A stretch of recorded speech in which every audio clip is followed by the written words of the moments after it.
विक्रम भिखारी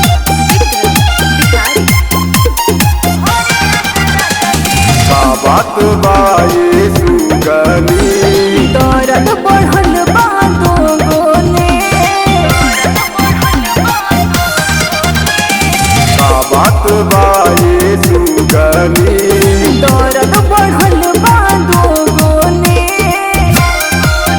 का भइल बा खोल के बता दादी और दिदिया के देवरा मरल चाहे मजा दे डोली लेके हमारा तो घरे आजा राजा दे दिदिया के देवरा मरल चाहे मजा दे डोली लेके हमारा तो घरे आजा राजा दे दिदिया के देवरा मरल चाहे मजा दे दिदिया के देवरा मरल चाहे मजा दे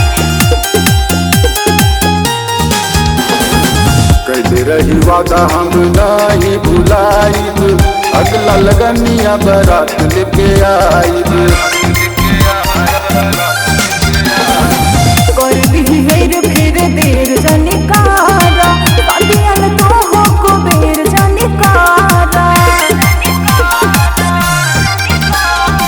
कैले रही वादा हम नहीं भुलाइब अगला लगनिया बारात लेके आइब कर दी हेर फेर देर जनिकारा कांदियल तो हो को बेर जनिकारा तुझे हमरा तू देता रुसा दादी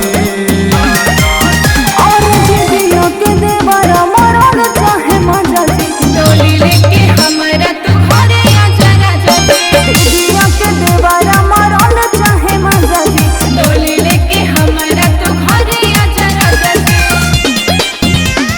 डोली लेके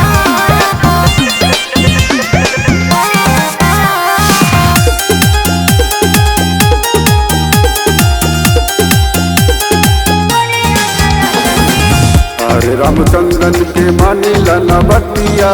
छोरी कट दीदिया के देवर के संगतिया कई कई हमारा से मीठी मीठी बतिया सच चलता हम कहिए संगतिया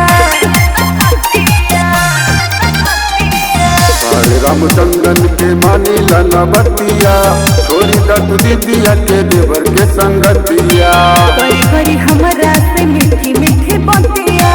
सच चलता हम कहिए संगतिया बंद करा नया पंदर बाजा जी